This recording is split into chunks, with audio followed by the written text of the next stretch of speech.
evening, everybody. So I think most of you know me, but for those of you who don't, I'm Mimi Hall, and I work for Plumas County as their public health director. T and Peggy did a great job talking about like the larger landscape and that broad level view of how healthcare is impacting our local healthcare system, particularly our hospitals, and how it's going to affect all of us as community members. What I want to do is I want to talk about what this means in Plumas County, what it means to you, what it means to people you love, your neighbors, kids in your classrooms, I mean, whoever it may be, because potential changes that we're looking at have real effects on Plumas County. I am going to talk a little bit about the Affordable Care Act. So I'm glad that I got to talk to a couple of you before I started, and then I changed my slides because someone asked, oh, wait, what's the AHCA? What's the ACA? So just for clarification purposes, the Affordable Care Act is what we have now. And some people call it Obamacare, and it has several aspects to it. Some of the key aspects to the Affordable Care Act were, it had something called 10 essential health benefits. I have them listed later. So you have to, if anyone's going to provide insurance, you have to cover some basic things like maternity care, like chronic care, like preventative, all of these things that are really, really important, and it's kind of almost useless not to have healthcare coverage without those things. The other thing the Affordable Care Act did is it allowed states, so T talked a lot about Medicaid expansion. I'll try to explain what that means and what it means here in Plumas County and the number of people that it touched. The American Health Care Act, as you might have gathered, is the new bill that has passed the House that is the repeal and the replace of the Affordable Care Act. And then I want to spend most of my time talking about what it means to California in different respects than T and Peggy talked about, and what it means for Plumas County. And I don't have any answers to what comes next. I thought I just put that there because I think what comes next really depends on exactly how T and Peggy ended their talk. How well do we work together? How well do we collaborate at the local level? How innovative are we about the care that we provide and our financing? So the what comes next, I'm hoping that things like this educate you all as residents and citizens so you can participate in what comes next. So the American Health Care Act, that's really hard to read, and I'm not going to read all of it, but it passed on May 4th, and that was something.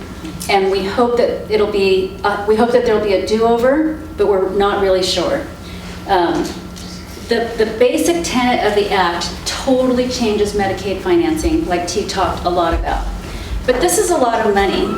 So the reason he had that one bullet point that said tax cuts is you don't get tax cuts unless you can find the money somewhere. So the money is on the backs of the Medicaid program. Almost $840 billion in cuts to basic health care in order to fund tax cuts. And in the end, the financing formula, so the way Medicaid operates in the United States, it's been operating that way for 50 years. There has been this system of a relationship between states and the federal government that results in how our healthcare system gets paid.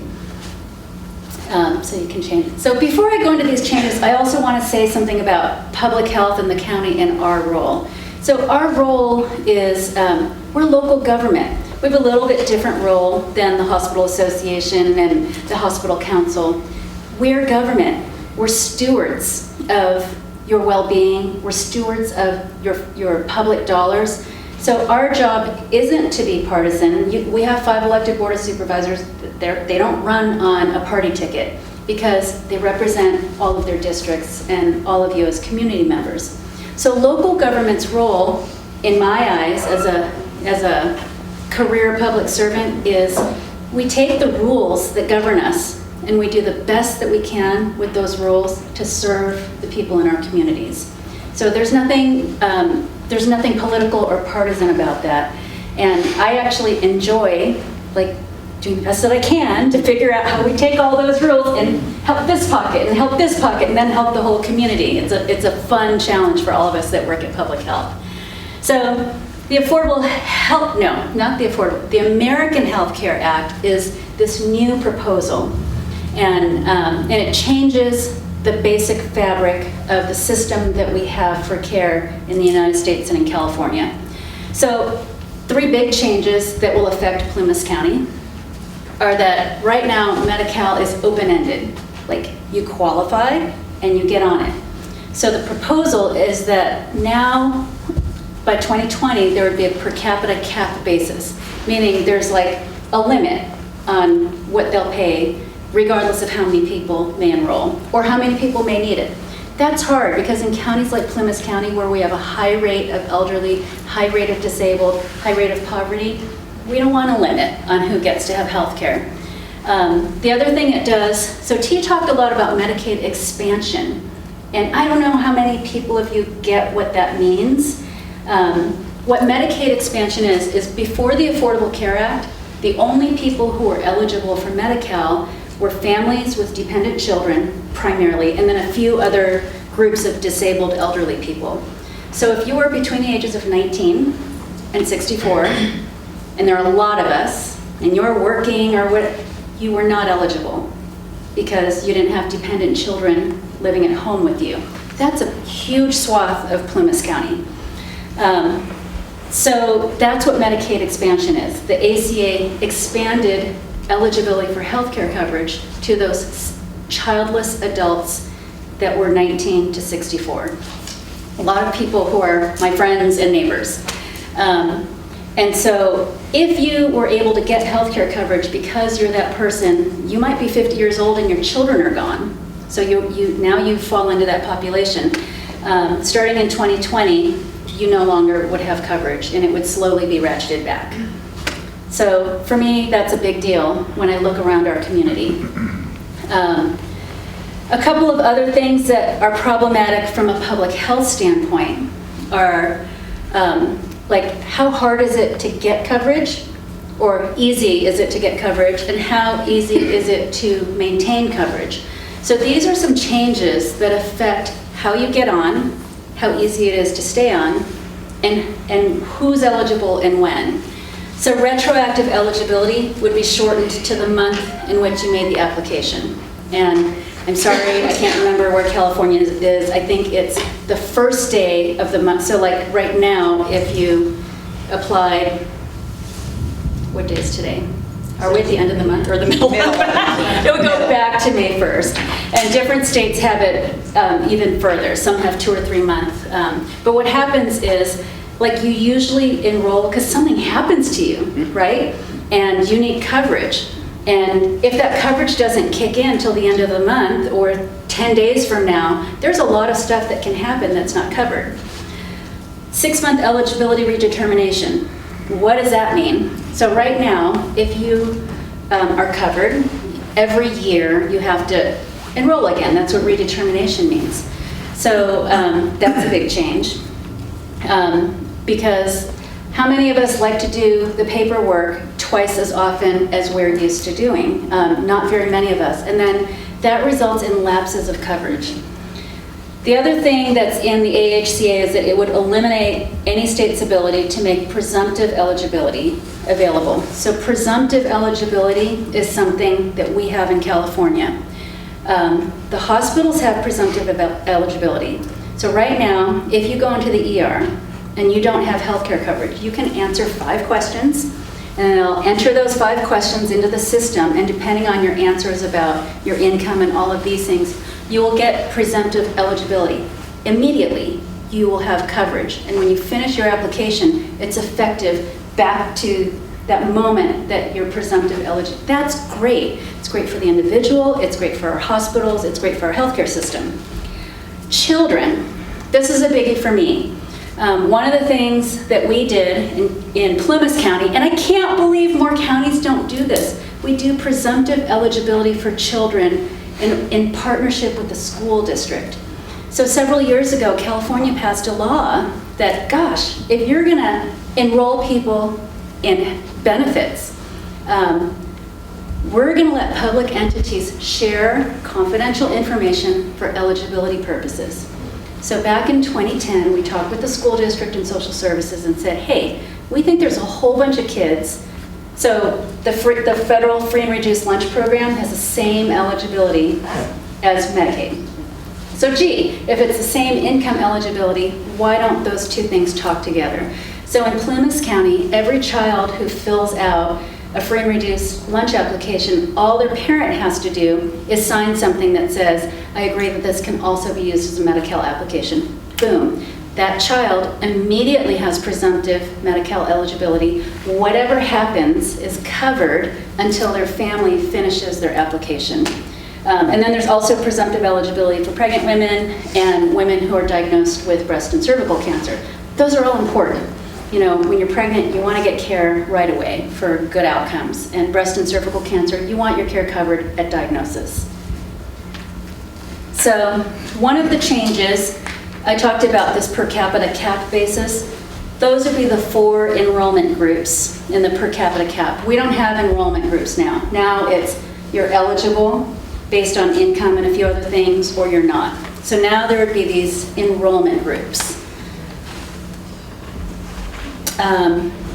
And so if this passes, the per capita system would go into effect starting in 2020. That's not very long from now. And then what would happen is the states would just get a payment. And that single payment would represent whoever enrolled across those categories. And so what would happen is states like California, so T talked about how many people we have enrolled in the system. It's a lot of people. So we would never get enough from the federal government to actually meet our need.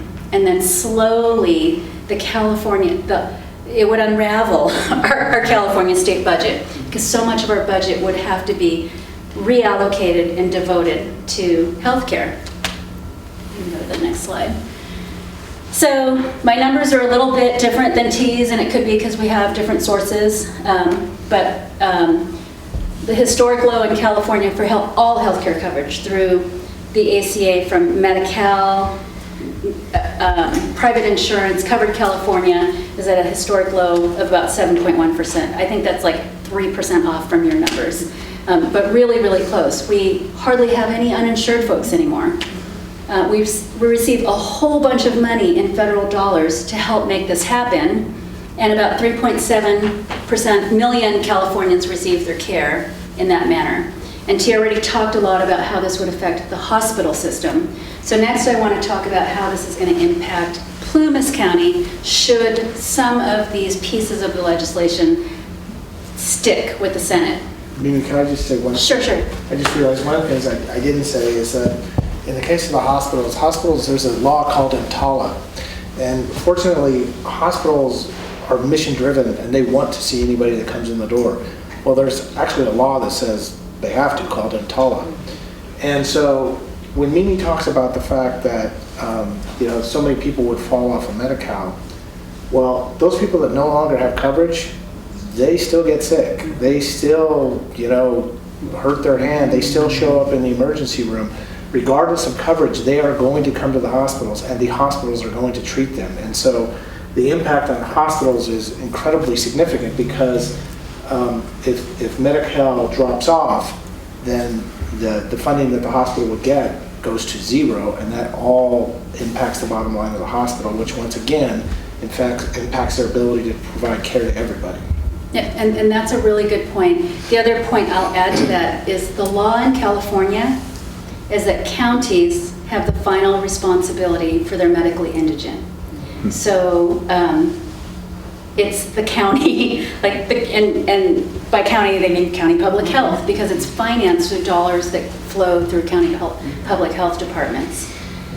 So I went to the Department of Healthcare Services website and I pulled the latest numbers I could for the Medi-Cal population.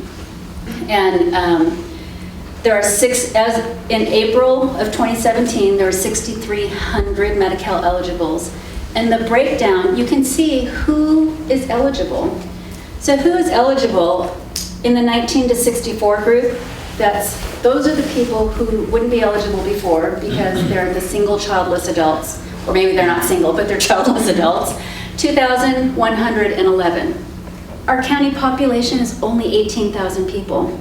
So those are working adults under they're the working poor. The other 1,860 people might be elderly, disabled, blind, pregnant, presumptive eligibility.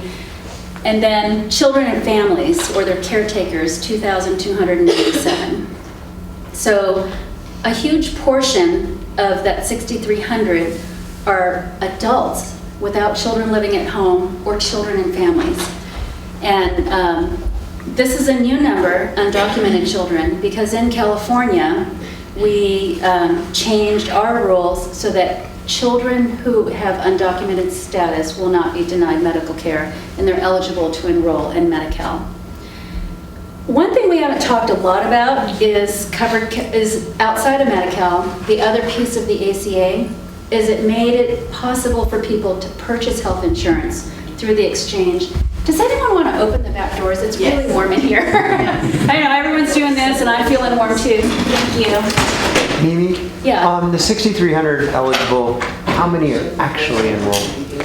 So I tried to get actual case counts. You want to go to the next slide? So these are open cases at the end of the month, but they don't represent people. They represent households. So I tried to talk with Elliott at Social Services to see if he could extrapolate. I guess I think we have pretty good penetration. I would say that our penetration, meaning like how many of those 6,300, I think over 90%, maybe 90%. Like between 90 and 95%. And then prior to expansion, what was the number of Medi-Cal? It was about 3,000. So we more 3,000. So we doubled. More than doubled our individuals on Medi-Cal, which is probably why your Medi-Cal revenues for KDH just ballooned. And I'm curious as to why your Medi-Cal reimbursement is, the proportion increased so much more than the other hospitals, but that's another conversation. So go back to the other slide, sorry. Definitely. So, and I'll get to the next slide, but I just want to, so my job in public health is to look at a whole population and then break it down into different kinds of populations, because every population has its own issues that impact the health of the whole community. And so I decided just to take the criminal justice system, and I took one group of individuals. It's people in the pretrial release program. So this is tracking 128 people that went through the pretrial release program in 6 months. And why did I choose to look at these people? Because there are people that typically aren't good utilizers of the healthcare system, like won't enroll in healthcare coverage unless something happens where they have to. They're struggling with homelessness, joblessness, substance abuse. And it's an important population to look at, because when you look at how vibrant our community is, or how we can get over all of these towering social problems that we have, we can't do it without looking at the people who have the most experiences that will result in negative health outcomes and negative outcomes for our community. So of those 128 people, almost half of them said they've experienced mental illness. That's a big deal. Guess what? The ACA has mental health as one of those essential health benefits. I remember when it wasn't covered. I remember sitting at the state when we were able to do our Medicaid waiver, working with all of my colleagues to add a suite of substance use disorder benefits to what would be covered in California. Almost 80% said they're struggling with addiction issues, and 21% were homeless. 32, well, almost a third said they don't have a primary care physician. So those 128 people cycle through our criminal justice system over and over and over again. Now we have the ability to get them enrolled in healthcare coverage, and that's another effort that we've been doing in the county. Because let's start at like point A, which is let's make sure they can even get coverage and people can get paid to provide them with coverage. And we still have a super, super long way to go, but slowly we're trying to figure out how to piece together these services, because now we finally have them paid for. And then the next step is to increase the collaboration between all the different systems that can provide these services. So it's a long, painful road, but we can do it. And we're small enough and smart enough and we care enough collectively as a community to do it. But I just use this as an example because this is one population that will no longer be eligible for healthcare coverage or substance use disorder benefit. Any of these things that are key, yes. I mean, because who are these people who are typically going to pretrial? They're adults between age 19 and 64. A lot of them don't have children. So they're a perfect example of the expansion population. Okay, next slide. So this is just kind of a graphic. I've used this with the permission of our social services department to show what our Medi-Cal cases look, the average Medi-Cal case count at the end of each month. So a case count is by household, so it's not people. But you can see pre-ACA, the average Medi-Cal case count per month was about 991. And now it's 3,063. So all that huge increase is primarily due to the expanded eligibility. You know, pretty much anyone qualifies if they income qualify. So I wanted to talk a little bit about like who qualifies, what is it, how do you get on it? Oh, maybe go forward one. There we go. I might have to have you go backwards. I did these this afternoon, if you can't tell.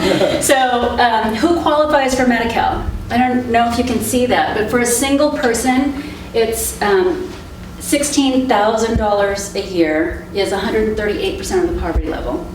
For a family of 3, it's $27,000 a year. So we actually have a lot of county employees who fall in those categories. And I thought about these different job classifications in the county, from administrative assistant to maintenance supervisor to office supervisor. And I thought if it was a family and there was one person working and they had a spouse and a child, or they're a single mom with 2 children, they qualify for Medicaid. And so they're working, but they're considered the working poor because they fit into the federal poverty level, but they have a stable job with the county. So there's sometimes this attitude that people who qualify for these programs, and we have members of our own staff who are on Medi-Cal. And it breaks my heart, and we're doing a lot of things to change that. And I hope that in time, with the federal minimum wage changes, it'll cause this huge sweeping change so we don't have anyone who works 40 hours a week that qualifies as living in poverty. But those are the income qualifications. And then you can also get Medi-Cal if you're 65 or older, blind, disabled, under 21, pregnant, in a skilled nursing home. So there's all these other things that also qualify you. Can you go backwards one slide? So I think I already talked about all of this, or some of it, but those 2,111 residents that now have coverage because of Medi-Cal expansion, they're going to lose it should the ACA be repealed, and the states who elected to expand have to ratchet back their expansion. What does that mean to local healthcare system? That means all of these people who now know how to utilize the system, who now are used to getting preventative care, getting primary care, getting specialized care, they're in the system, and they're our patients now. And they're going to keep using the system, but there will be no way to finance it.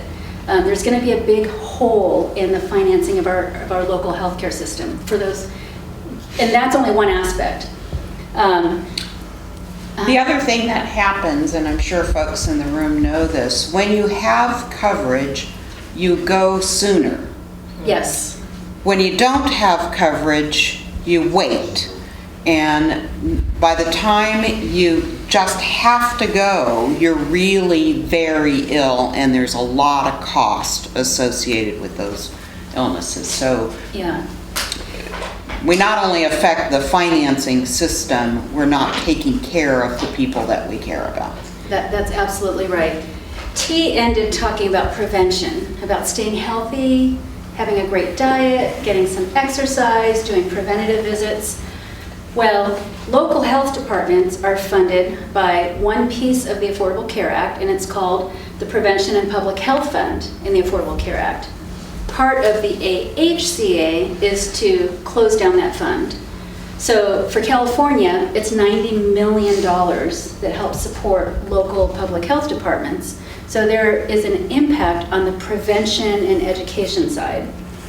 The other thing that this eliminates is something called Medi-Cal administrative costs. So Medi-Cal, that T's been talking about all night and Peggy's been talking about, they've been talking about the reimbursement. You provide a service, a healthcare service, and you get a reimbursement for doing that service. The other thing the federal government reimburses right now are the other costs that go along, the non-healthcare costs that go along with implementing the Medicaid program. So in each county, the local government, typically the public health department, facilitates that program. In Plumas County, our 14-15 reimbursements were $844,000. And the organizations that benefit from those reimbursements are about $300,000 to public health, a couple $100,000 to Eastern Plumas Healthcare.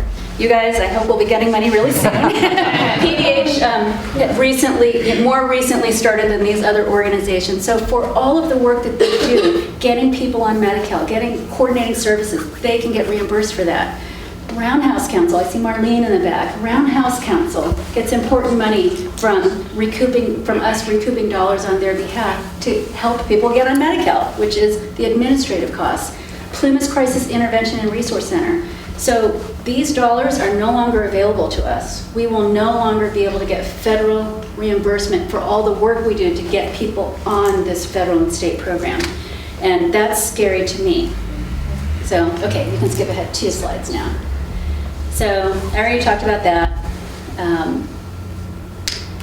So the last thing I want to talk about changes there's something called the MacArthur Amendment. And I know this is really small writing, but I just wanted to, so the MacArthur Amendment changes 2 major things. One is it eliminates the requirement for health insurance companies to cover the 10 essential benefits. So they are outpatient services, that's just going to the doctor. Emergency room, treatment for hospital inpatient care, prenatal and maternity care, mental health and substance use disorder services, prescription drugs, services and devices like speech language, many like physical and occupational therapy type things, lab tests, preventative services, and pediatric services, including dental and vision care for kids. Health plans will no longer be required to cover all 10 of those. The other thing that I think is going to be,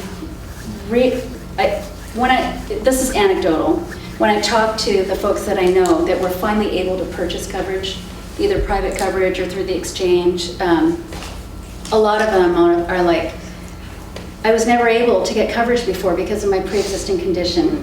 Now I can. I think a big reason I work for the county today is because I had a pre-existing condition. For those of you who know me, I've lived here a long time, since '99, and I worked for the health department for a couple of years, but after I had my second of 3 children, I decided to stay home. When I decided to stay home was also when the economy tanked and all of these kinds of things, and my husband was a contractor. We were eligible for Medicaid.